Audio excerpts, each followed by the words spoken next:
وسهلا بكل الذين ينضموا للاستماع إلى راديو بلدي أول راديو عربي أمريكي ويعنى بقضايا العرب في المهجر. برامجنا في راديو بلدي كل يوم جمعة من 8 وحتى 9 صباحا في بث حي ومباشر عبر WNZK Radio 690 AM. صباح الخير بلدي، صباح الخير لكل مستمعينا. Welcome to Radio Baladi, the first Arab, Middle Eastern, and American simulcast radio show. Radio Baladi is broadcast every Friday morning on WNZK 690 AM from 8 until 9 Eastern Time on Good Morning, Michigan. Our call-in number 248-557-3300. And now, stay tuned for the best radio talk show on Arab and American issues.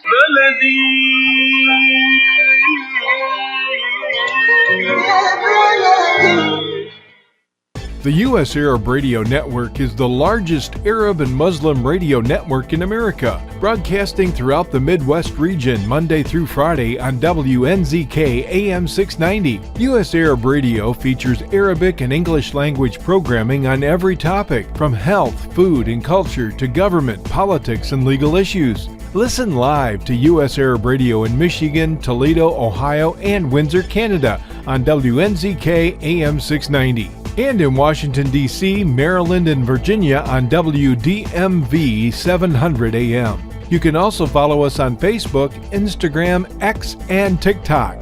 So join us every day on the U.S. Arab Radio Network and check out our website at www.arabradio.us.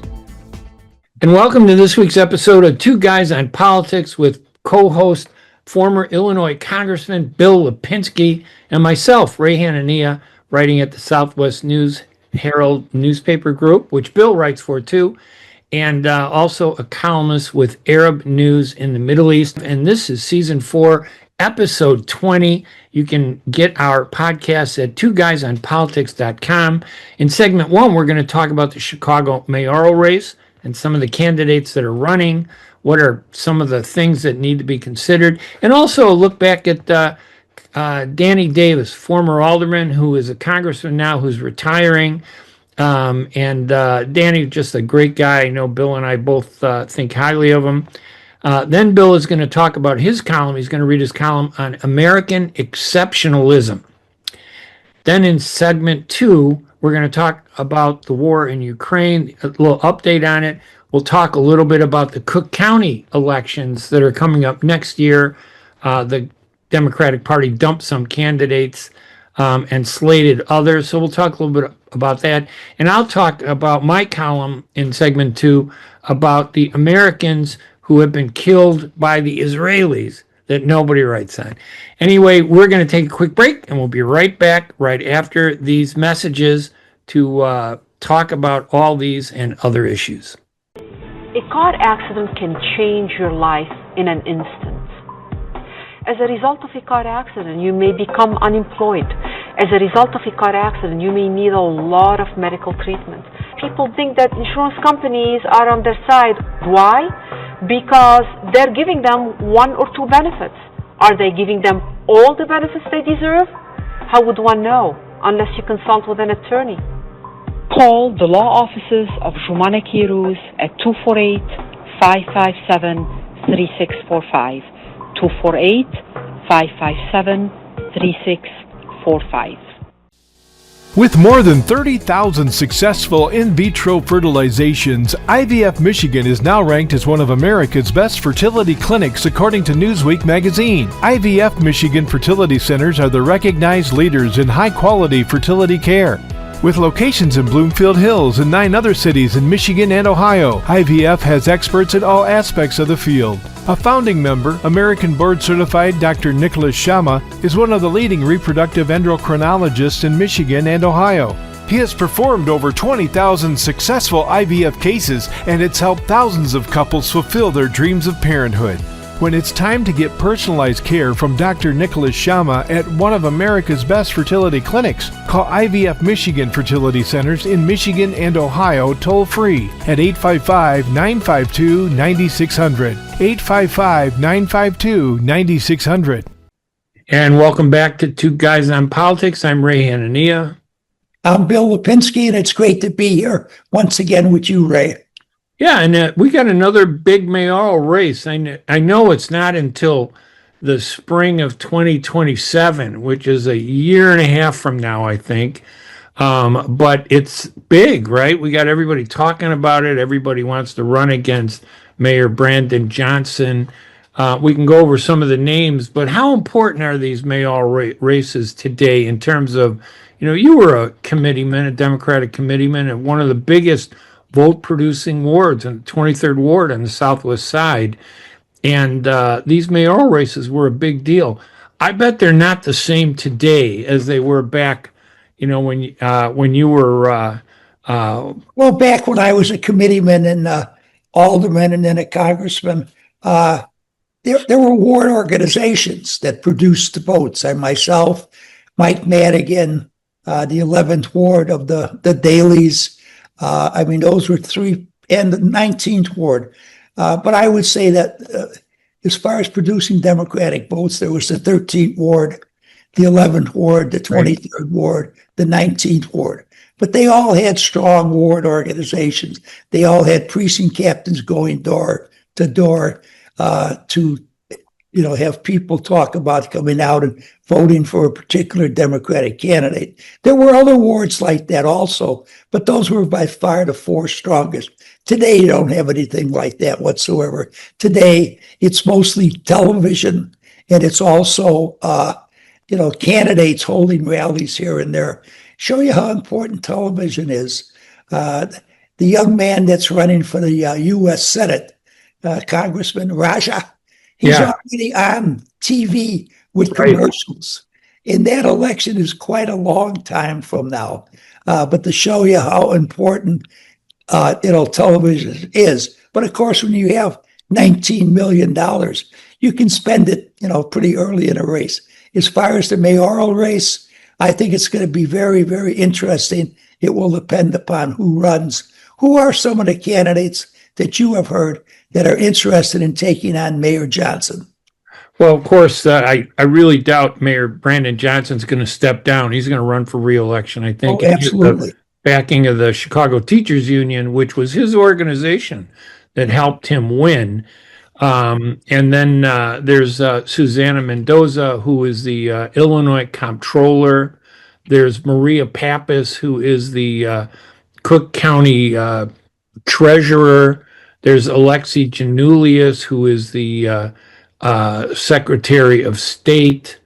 There's 34th Ward Alderman Bill Conway, who, when you talk about male white candidates, he seems to be the lead person everybody likes, but I don't know if a male white candidate can win. And then there's a very wealthy Willie Wilson, who's run a number of times, hasn't won, but it's a big field. I'm not sure if Paul Vallas, who ran the last time and made it into the runoff, is going to win. And Billy, let's explain to the reader or the listeners about this. It's an open primary, which means everybody can run, right? And you don't need to get 50% of the vote. You just need to get the most votes, and that could be only 20% of the vote cast, right? No. Well, you got to get the top two for a runoff. Yeah, you have to be one or two, unless somebody gets 50.1% of the vote. Okay, then that person would win the nomination and actually become the next mayor. But that's pretty tough with a multiple field. Right. So I think that you're going to wind up having a runoff. And as much as the present mayor seems to be disliked by an awful lot of people, with the powerful teachers union behind him, right, he may very well still make the runoff. So I think it's going to be, one of the other people and him in the final round for mayor of the city of Chicago. Yeah, and one of the things about this open primary where everybody runs, and like you said, you're correct, if in that primary someone gets 50% plus one vote, it's over. That person becomes the mayor. But we haven't seen that happen in a long time. It always goes to a runoff with the top two vote getters, who sometimes only get 23% of the vote and 20% each. They get less than 50% of the vote total. And then all the other voters who supported other candidates have to pick between those two. But I'm not sure who the top two people might be. I mean, I agree with you, Brandon Johnson. I think definitely would make, I think he has a good chance to make the top two. But, with so many people out there, I don't know. Susana Mendoza is very popular, but, and she's out there. She does a lot of media. I just don't know exactly how much influence she will have in Chicago being Hispanic, because the Hispanic vote is so low. And Maria, I like. Yeah, but let me interrupt you for a moment there. Sure. You say the Hispanic vote is low. That's true, it is, but it's increasing each and every election. But I think that a coalition between the white voters and the Hispanic voters could win her to mayorship. She's got a heck of a nice personality. Right. She's a hell of a campaigner, excuse my English. So I think that she is a very good choice to make the runoff. I'm sorry, go ahead. No, I was just going to say, Greek Americans have a lot of money. Yes, they do. And we'll talk about Raja in maybe a little bit later, but because India Americans who are from India, not Native Americans, but Americans who are Indian from India have a huge amount of money. They raise money like crazy. And there's a rivalry between Maria Pappas and Alexi Giannoulias, who wants to be the mayor. And he's said he's kind of waffled between he's not going to run, he wants to finish his term, he is going to run. We are talking about 2027, probably in the spring, in February maybe. But Maria Pappas, I think she is one of the top vote getters in the county when it comes to doing stuff. And I've known her a long time. I like her. So I think she has a good shot of maybe making that runoff. But it all comes down to money, doesn't it, in that first round, that open primary? To a great degree, there's no question about it. Money to get on television, to get your name out there, to get people to know you.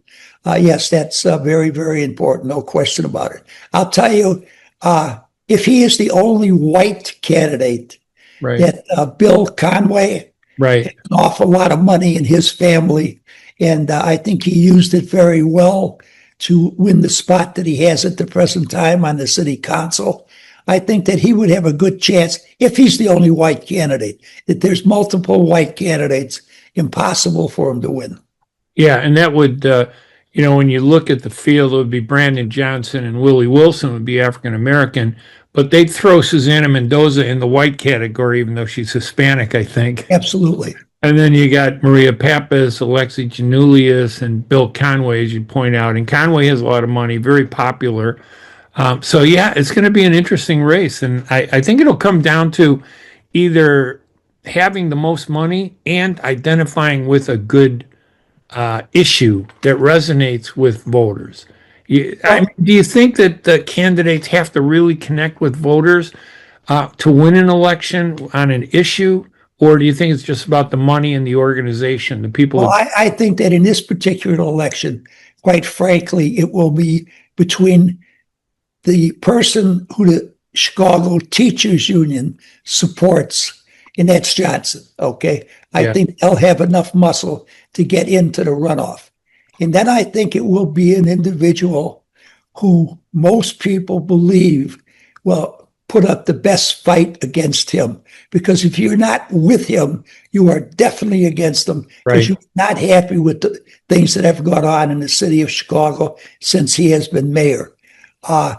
Willie Wilson, to me, is an excellent candidate. He has money. He has only one problem: the way he talks. His voice turns people off. I know it's a very shallow thing to say, and it's not a very nice thing to say about people, but I think that Willie would have been elected, before, if his voice wasn't the way it is. It just turns people off. My choice, I shouldn't say my choice, but the person I think who will wind up getting in the runoff is going to be Susana Mendoza. That's who I think is going to be there. I think it'll be a combination of about white votes and Hispanic votes. And once again, I hate to talk about on racial lines, Right. but that's what it comes down to. For mayor of the city of Chicago, the last person who accumulated a lot of votes other than from his own ethnic group was Richie Daley, and that was a while ago, and that was very early, quite frankly. After a lot of turmoil too. When Definitely, yeah. no question about it. Yeah. Yes. All right. And then we were, a man who we both know very well, Danny K. Davis, an alderman Absolutely. from the South Side, became a congressman. When I first got hired at the Sun-Times in 1985, I'd been at the Southtown for like 9 years, and then I went to the Sun-Times. Danny K. Davis was in the Washington administration. He was the chairman of the Rules Committee. And I went to him and I said, look, Alderman Davis, I just got hired by the Sun-Times. I want to do a story on the Rules Committee and the patterns of people, how they donate money and get things done. And normally these committee chairmen would say, no way. They'd say, tell me what you want. They were always really protective of all that. But Danny Davis basically said, here are all the records. Do whatever you want to do. Go in that room and study it. And I ended up doing a story about how these big lawyers would donate money to aldermen just before introducing a zoning change for one of their clients. The zoning change would then get passed if they donated the money. If they didn't donate the money, the zoning change would get stuck in the Rules Committee forever. I'm sure it was on merit. I'm sure. And then after it passed, the lawyers would then donate another significant, this is like $2,000 to $5,000 in the beginning, before, and then after. So it was a big chunk of money. And I noticed the pattern with, I think it was about 5 attorneys that all did the same thing. And they had a 90% record of getting their ordinances passed. But if it wasn't for Danny K. Davis saying the public deserves to know what's going on here, I never would have been able to get into those records, which were always secretive, with the Rules Committee. They were not public. But you knew Danny Davis too, both as an alderman and a congressman, correct? Well, yeah. One thing I want to say to Ray, you're really talking about the zoning committee. Yes. It wasn't the Rules Committee. It was the zoning committee, the chairman of the zoning committee and the members of the zoning committee. That was a very, very important spot in the Chicago City Council once upon a time. Yes, you're correct. It was the zoning committee, and I apologize because a lot of times things would go to the Rules Committee and zoning committee, and the Rules Committee would sit on it forever. Well, that's true. Then it would only get to the zoning committee if the Rules Committee let go of it, and then the zoning committee would handle it. So, but you're correct. Just to be perfectly correct on how it really operated. If the chairman of the Rules Committee wanted to see it get out of if the chairman of the zoning committee wanted to see it get out of rules, it got out of rules, okay? Okay, so if they really wanted it. But Yes. it wasn't until Danny Davis became the chairman of the zoning committee that those zoning records were finally opened, and you could see everything and see exactly what was going on. And it was an eye-opener. It was a front page series that I wrote for the Sun-Times for 3 days it went on, and it was really interesting. And a lot of zoning changes were adopted as a result of that when under Harold Washington. He was the mayor at the time. But Danny's a good guy, and he's retiring, right? As Congress. Yes, Danny is retiring after 30 years in the United States Congress, and he was probably in elected office close to 50 years. He served on the county board at one time. He was an alderman, as you say. Danny K. Davis is one of the nicest people I have ever met in or out of politics. I don't think that he ever intentionally hurt anyone in his entire life. You didn't always have to agree with Danny, but Danny was never disagreeable. Right. You could debate a particular issue with him, and he would never go into the gutter. He'd never throw bricks at you. He debated it on the merits. I like Danny K. Davis very, very much. He was on a lot of legislation in the city council in a lot of legislation in Congress. And believe me, people in Congress will miss his friendship, his ideas, and the hard work that he did while he was in Congress. Yeah, and I agree. I have to say, I knew many aldermen, including you. You were always a great alderman, by the way, for the Southwest Side and the city. And Danny K. Davis, I think, he was African American who rose up above the racial politics and really just addressed the issues. You could talk to him. He was very moral. He was very honest. I absolutely have the same opinion of him that you do. Just a great guy. And it's too bad that there aren't more like him in politics, because we might have a different world, especially today. So Absolutely. Ray, I'd like to say one thing about the zoning that Sure. you helped clean up. My two predecessors as alderman of the 23rd Ward in the city of Chicago both went to jail because of zoning issues. Wow. Well, Wow. I wanted to make sure that we could get that cleaned up. So when I was running for alderman, and I campaigned on one of the issues in my campaign was the problem with zoning. And I said that I would establish a local ward zoning board. And there were 5 different civic organizations that made up the 23rd Ward. And I said that they should pick 2 individuals from their organization to serve on the 23rd Ward Zoning Council. And I carried through with that when I was elected. And I am very proud to say that any zoning change that occurred in the 23rd Ward was approved by this ward council. Now, I said I would never veto anything unless they decided they were going to zone some property from single-family residence up to a multiple, Right. building. Fortunately, it only happened one time, and I'll be truthful with you. I vetoed it because I thought it was very inappropriate to go from single-family residence to building a building that would have 8 different apartment buildings in it. But that was a very important issue, and I would have liked to have seen more members of the city council take up what I did in the 23rd Ward with this local ward zoning board.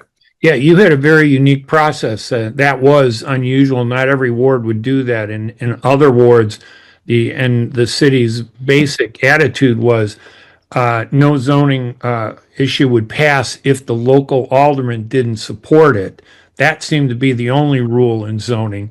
In yours, however, you wanted to make sure that you had a majority of the leadership in your ward supporting the zoning changes, and zoning impacts everybody. So it was one of those committees that didn't always get the headlines, but had huge impact on the residents. Now, Bill, your column this week is on American exceptionalism. So why don't we go ahead and do that?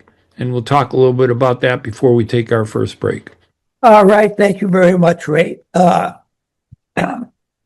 Excuse me. American exceptionalism, reality or myth?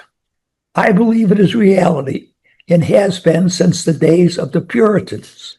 Regrettably, it is under attack once again by the ill-educated elitists from our universities. Those Americans that are always anti-America because of their many perceived injustices that they suffered at the hands of their fellow American citizens and the American Republic. The very liberal news media and progressive radio talk show hosts that proliferate on our airways with their evil suggestions, their twisting of the facts, and their outright lies, and aggressive attacks upon America's exceptionalism in the American way of life must be counterattacked by those of us that still believe this is the greatest nation in the history of the world. In order to prevail in that counterattack, we must have the knowledge, the facts, the history, and a strong belief in American exceptionalism. I believe American exceptionalism was started before there was a United States of America. John Winthrop, a Puritan leader, viewed the Puritans' journey to the New World as a divine mission. He famously described the Massachusetts Bay Colony as a shining city upon a hill, suggesting that the colony was to be a model of moral and social excellence for the world to emulate. American exceptionalism is a concept deeply embedded in the national psyche of the United States of America. It refers to the belief that America holds a unique place in role in the history of the world because of a distinct set of ideas and principles that set it aside from other nations on this planet. American exceptionalism was solidified in the citizens of the United States of America during the time of the Revolutionary War. Our founding fathers articulated a vision of a new nation based on democratic principles, individual liberty, freedom of religion, and equality. The Declaration of Independence and the Constitution enshrine those ideas, setting the United States apart from the aristocratic nations of Europe. Our land of liberty and fortress of freedom demonstrates each and every day after the Revolutionary War the uniqueness, goodness, and greatness of this land of the Pilgrim's pride. We rewrote the great mistake of our founding fathers less than 80 years after it occurred with the abolition of slavery. It took the great courage of Abraham Lincoln and a very, very bloody Civil War to do it, but we did it. It took great exceptionalism for us. That is spelled U.S. meaning United States, to recognize the error of our ways and discard the sin of slavery, demonstrating once again our exceptionalism and our uniqueness. Our exceptionalism gave us the vision, courage, confidence, and determination to spread this land of the free and home of the brave from the Atlantic to the Pacific, thereby creating sufficient land to build a great nation under God, a nation it would become the lighthouse for the rest of the world to be guided by. Our exceptionalism gave us the spirit to fight the Spanish-American War and bring democracy, freedom, and independence to the Philippines and Cuba. That spirit also gave us the strength to drive the last European colonial power out of the Western Hemisphere, thereby implementing the Monroe Doctrine completely. And we came to the rescue of our fellow democratic countries from the totalitarian nations of Europe in the First World War, thereby becoming the leader of the democratic nations of the world. Extremely unfortunately, it was a position we chose to turn down. I am afraid to say that if we had accepted that position, there may not have been a Second World War. But we preferred to build our nation domestically by developing the most powerful economy in the world, by bringing economic wealth and economic development to millions and millions of Americans. This enabled millions and millions of Americans to gain greater independence and democracy for themselves and their families. This was not a perfect democratic republic when it was founded, but because of exceptionalism, by hardworking, forward-thinking Americans, we have come closer and closer to it each day, week, month, and year. American exceptionalism is what has driven us in the great quest to have a perfect democracy and republic. It was American exceptionalism that led ourselves and the rest of the developed world out of the Great Depression. It was American exceptionalism that built the planes, tanks, trucks, ships for our allies and ourselves, and supplied a great deal of the manpower to defeat Nazi Germany and Imperial Japan. And this time we accepted the leadership of the free world and led the world in the Cold War to a victory, thereby giving millions and millions more freedom, democracy, and economic growth. It has also been Americans' exceptionalism that has led the world in the developments of science, education, healthcare, democratic elections, and free speech. Because of all these great achievements for mankind and for ourselves, we must not turn our back on these misguided people who wish to destroy American exceptionalism. This can only be done, though, by Americans that still believe America is still the last best hope of the world. And Americanism is still by far the best vehicle to make that happen. Thank you very much for listening.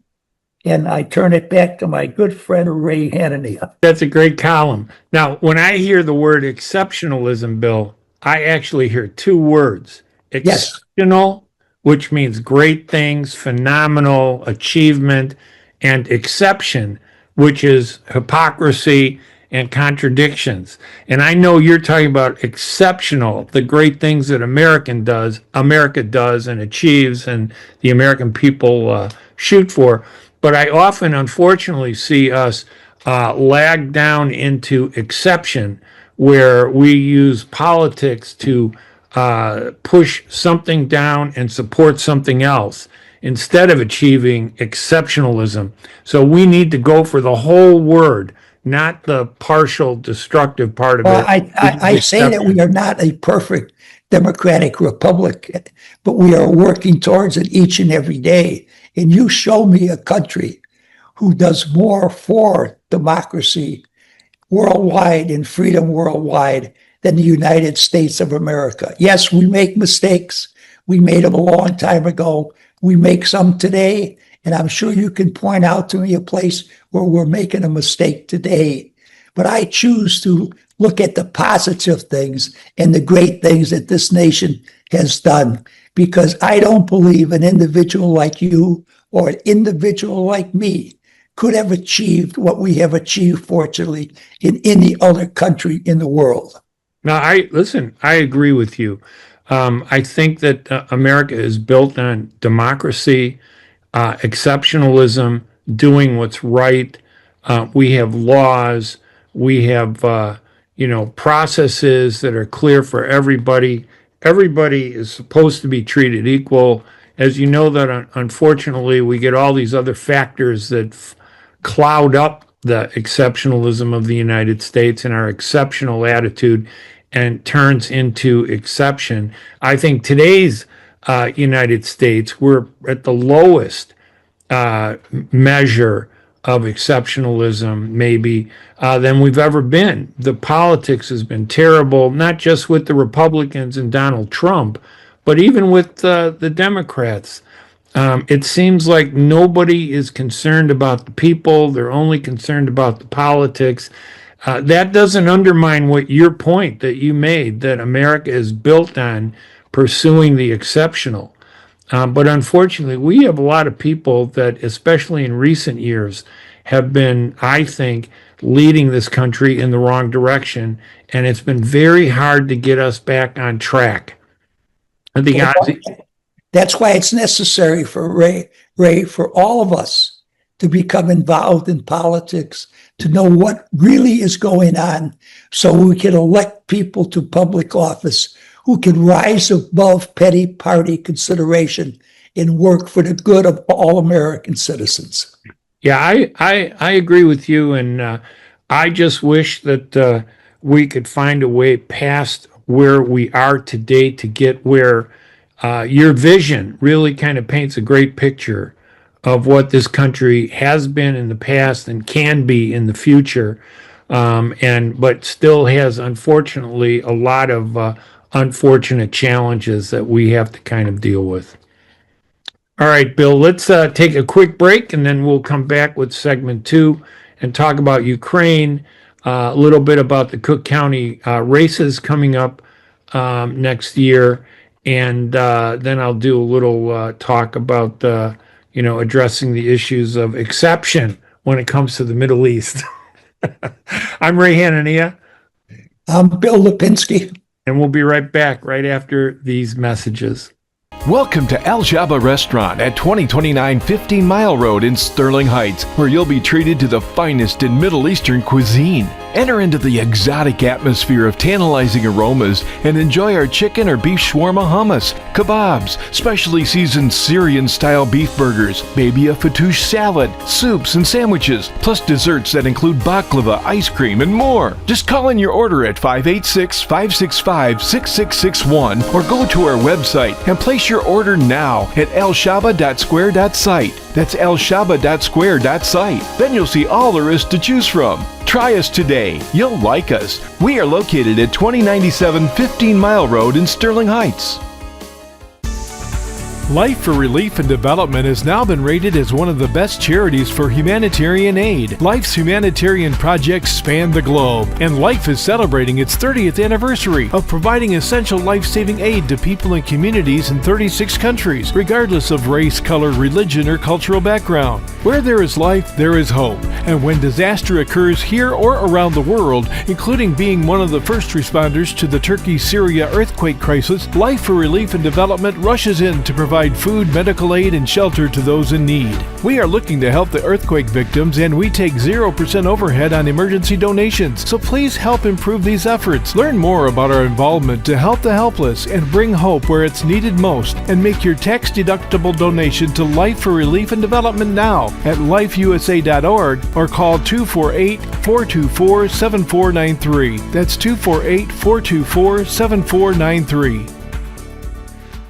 The U.S. Arab Radio Network is the largest Arab and Muslim radio network in America, broadcasting throughout the Midwest region Monday through Friday on WNZK AM 690. U.S. Arab Radio features Arabic and English language programming on every topic, from health, food, and culture to government, politics, and legal issues. Listen live to U.S. Arab Radio in Michigan, Toledo, Ohio, and Windsor, Canada on WNZK AM 690. And in Washington, D.C., Maryland, and Virginia on WDMV 700 AM. You can also follow us on Facebook, Instagram, X, and TikTok. So join us every day on the U.S. Arab Radio Network and check out our website at www.arabradio.us. And welcome back to Two Guys on Politics. I'm Ray Hanania. I'm Bill Lipinski. And this segment, we're going to talk a little bit about Ukraine, which I think I read someplace where it's 1,256 days of war that this Ukraine war has been going on, and that's 3.5 years almost, 3.5 years, and it just is disturbing to me, the tragedy, the back and forth from our leadership. And I even hate to use the word leadership because I don't think anybody's really been leading this country in addressing the Ukraine war. This war should have been ended a long time ago. And I think it reflects a weakness in our country that's perceived. I'm not saying it's a real weakness, but that the Russians and Putin's communist evildoers perceive in us. They see us as being weak because we haven't done anything. It's probably the weakest we've been in confronting, the threat of the cancerous threat of communism in a long time. Well, Ray, I could say to you, is that war still going on? And the reason I can say that is because nobody writes about it. Yeah. Nobody talks about it. I don't see anything on TV about it. It's disappeared. WGN radio, Monday through Friday, from 7:30 until about 7:45 every morning, had an individual by the name of Lindsley reporting on that war in the Ukraine, right, within a week or two of it starting. It was very interesting, very informative, very honest. They stopped carrying it. They don't do it anymore. Why? Because it seems like nothing's happening. It seems like it's a stalemate. I said shortly after that war started, that we should either drive it or park it. And by that, I meant give the Ukrainians everything that they absolutely need. not to defeat Russia, because they can't defeat Russia. Right. They're a much smaller country, but they could have inflicted significant punishment upon Russia that they would have had to sue for peace. Unfortunately, we didn't do that. We just gave them enough to keep hurting Russia for our benefit. Okay? That was the Biden administration, and the Trump administration has done the same thing. Now, the Trump administration keeps saying that they're going to put sanctions on Russia, but he extends the deadline, then he shortens the deadline, then he talks to Putin, Yeah. he extends the deadline. I mean, I grant you that the government of the Ukraine is not the most honest democratic government in the history of Europe or the world, all right? But it is much, much better than Putin's Russia. And we made a commitment to support them. We should support them through to the finish. I certainly hope that we do, but I still don't know that we will. And the Europeans, they aren't much better. They don't mind letting the Ukrainians fight and die to save them from Russia's next expansion. Yeah, I agree with you. And this length of, almost 1,300 days, near, almost 3.5 years, it's terrible because it creates, it fuels extremism. And I think we saw this, I think it was the comments of, was it Dmitry Medvedev? Yeah, the former puppet president of Russia. Right. And Putin was president for 6 years, I guess, and then Medvedev was the president for 6 years, and Putin came back. But really, Putin controlled that guy. He Absolutely. was just a seat warmer for Putin. They don't have anything like the democracy. I think he's the deputy chairman of the Security Council of the Russian Federation, and he made some comments about, we're a nuclear power, almost like he was threatening us with nuclear war. And he didn't say that about Ukraine. He was talking about the United States. And it kind of bothered me because, this is the problem with these wars that don't end. They go on like numbingly, just continuing with ups and downs. You win here, you lose here, you win here, you lose here. Some crazy person will do something just out of the blue, and the fear of nuclear weapons. And then Trump ordered his nuclear submarines. I'm not sure if he understood whether he was sending nuclear powered submarines or nuclear armed submarines into the region. Right. That's a terrible thing to say about the supposed leader of the free world. But unfortunately, I agree with you. Yeah, I mean, but the word nuclear doesn't matter what he meant. The fact that they've interjected into this dialogue, the word nuclear is a little frightening because we don't know the craziness that can happen that in the past was stopped. Because despite the, Khrushchev and Kennedy, Khrushchev's extremism and Kennedy, we almost got to the brink of a nuclear war, at that point when Kennedy was president. And reason overcame both of them and they stopped it. They both realized it wasn't good. I'm not sure that reason exists today, that sensibility and common sense exists in our politics. It's worrisome. Well, I concur with you. Ray, I would like to slide into, you're my expert on the Far East, and the Middle East. And you are also really a very objective person. We all know that you lean more towards the Arabs, which is understandable.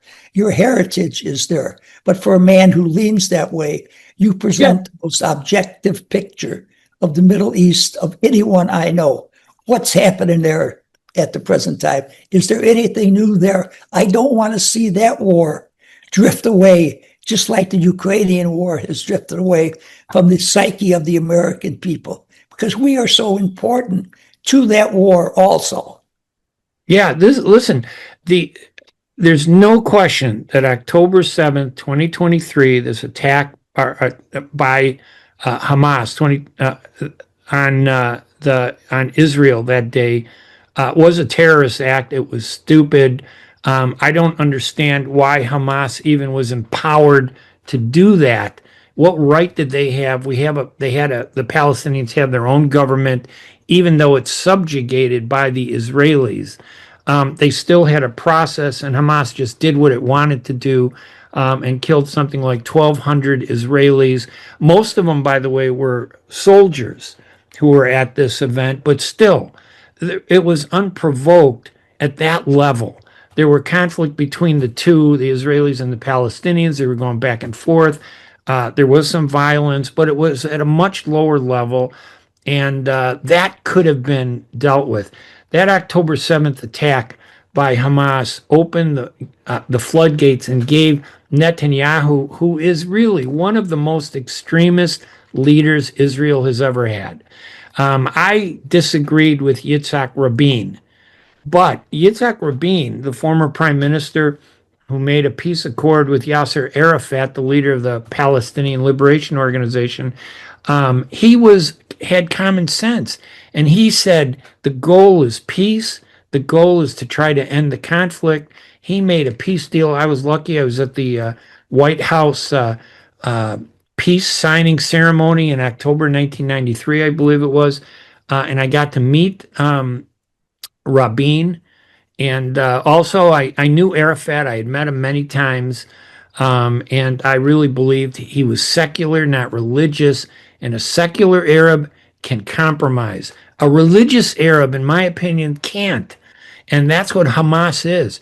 There's no compromise with Hamas. It's a terrorist organization.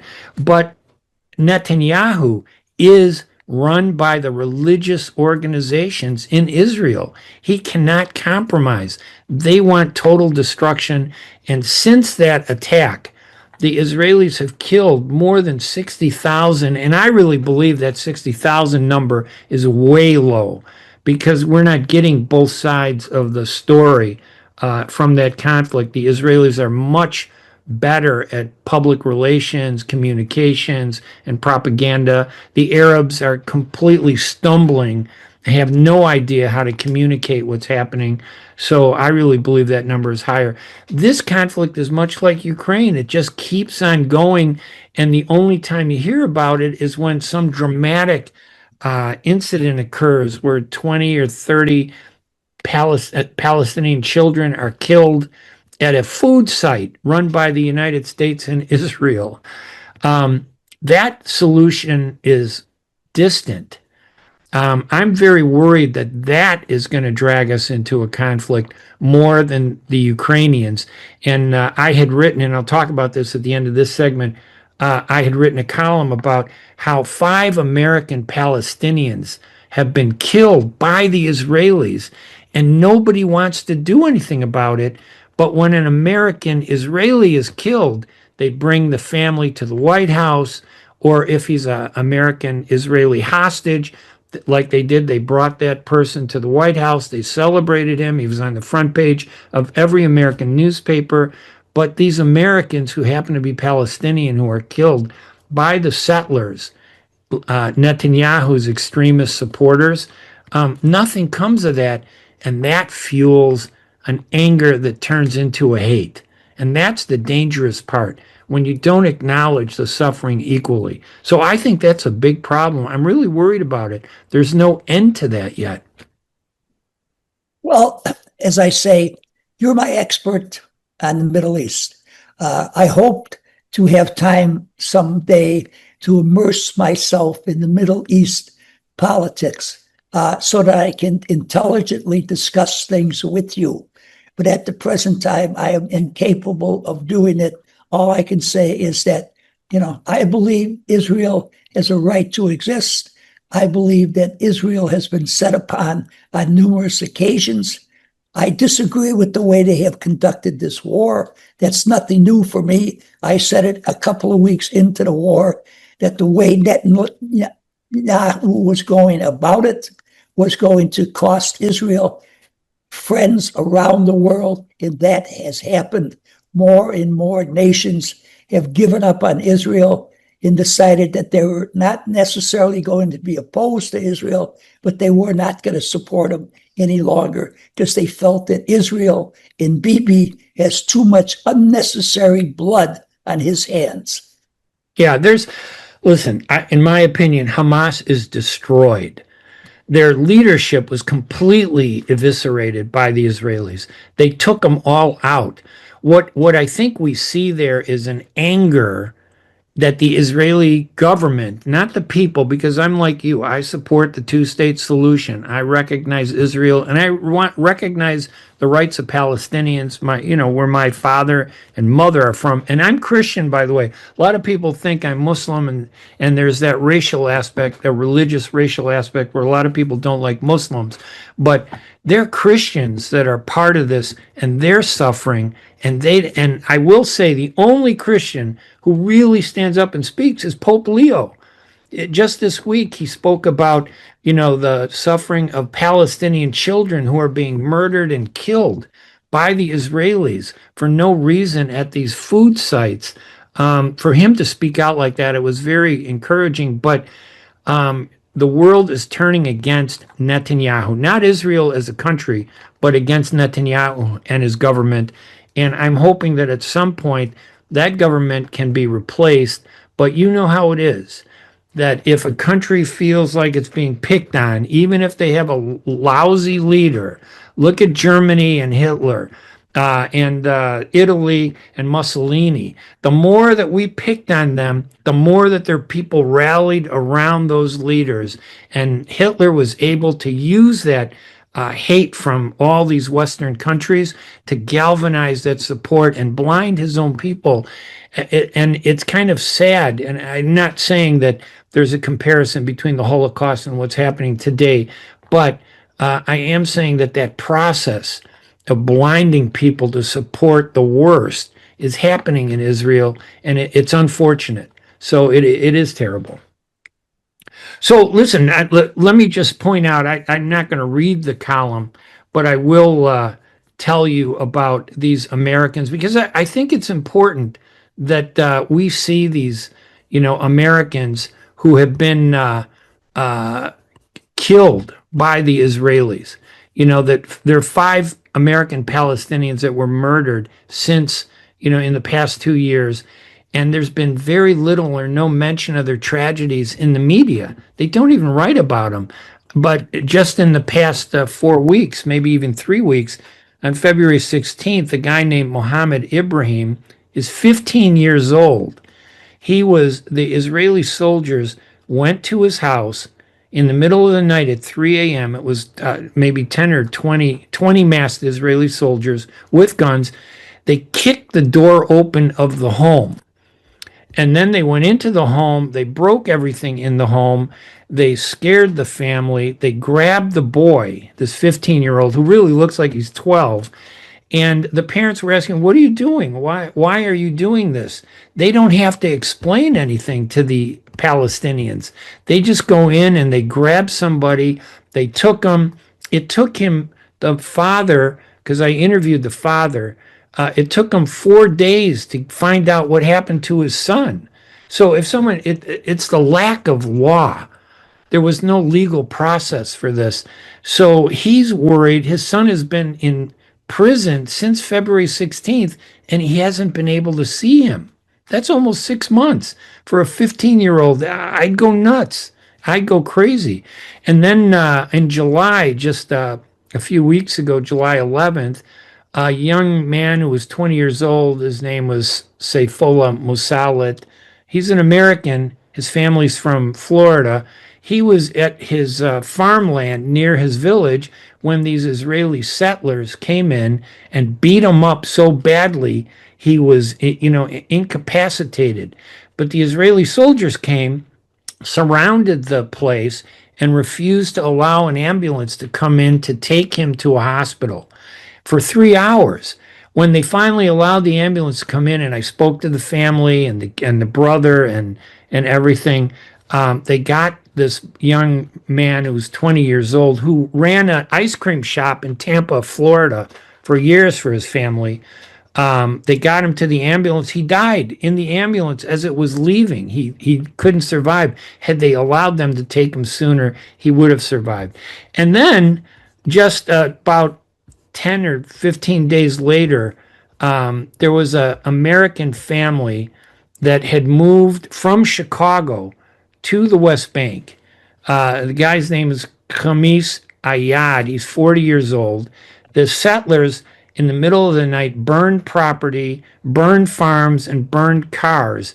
And this guy, Mr. Ayad, went out into a home where he heard some screaming to try to save the family, and he died from smoke inhalation.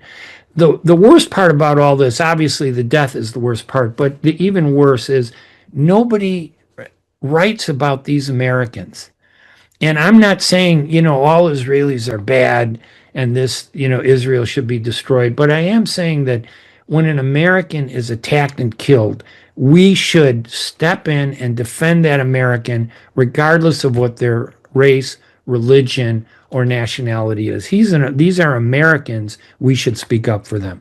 And have you heard about any of these cases? I was just going to say to you, I have not heard anything about any of these individuals whatsoever. I blame the American news media. I do too. I also say I am a supporter of Israel. So I would like to have the knowledge about these incidents. So if there is anything to defend the Israelis, I would be capable of doing so. But I didn't hear anything about these things. I could not read up on anything that the Israelis might say in their defense. So all I can do is listen to you, believe what you're telling me, and say it is a terrible, terrible thing that something like this occurs. And I hope that if we're going to have further discussions on the Middle East, that I will be in a position to look at it as objectively as you do, and perhaps debate you on some of the points that you make, because we both will be relying upon reports from other people, because neither one of us are in the Middle East, okay? Right. So, and we have to find people who we can trust. If I can do that, then I can debate you. I cannot debate you on any of this stuff at the present time. Yes, and I listen. Your opinion, I respect it tremendously, and me. I always tried to present a very centrist, moderate approach to the Middle East. I really don't support the extremists. I don't support Hamas, but I do understand how the perception is imbalanced in this conflict. And if people are interested in these stories, they can go to Hanania.com and read the stories. I did interview the families. Nobody interviewed them from the U.S. media. I think maybe ABC did one small story about the most recent killing of the Chicago guy, but it's not enough. Anyway, Bill, we are at the end of our time here, and we want to thank everybody. And remember, they can go to twoguysonpolitics.com. I'm Ray Hanania. I'm Bill Lipinski, a fellow American. Have a great week. Have a great week, everybody. Thank you for listening. Bye-bye. Are you going to start a restaurant or grocery store soon? Do you need floor plans and designs? Call Naji Abood at 734-744-9796. Do you want to buy kitchen and restaurant equipment at discount prices? Call Naji Abood now, 734-744-9796. New Concept Products and Design, the trademark of kitchen equipment. 5% discount on all purchases of $75,000 or more. New Concept Products and Design, new location, 31185 Schoolcraft in Livonia. Learn more at www.newconceptproducts.com. Call Naji Abood, 734-744-9796. Ziyad brand. Quality products from our family to yours. Ziyad Brothers Importing offers the finest quality products, including brands like Sultan, Kraft, Nestle, Hook, Rico Picon, Donna, and many more. Ask your retailer to carry these fine products because you deserve the very best. For more information, visit our website at www.ziyad.com. That's www.ziyad.com.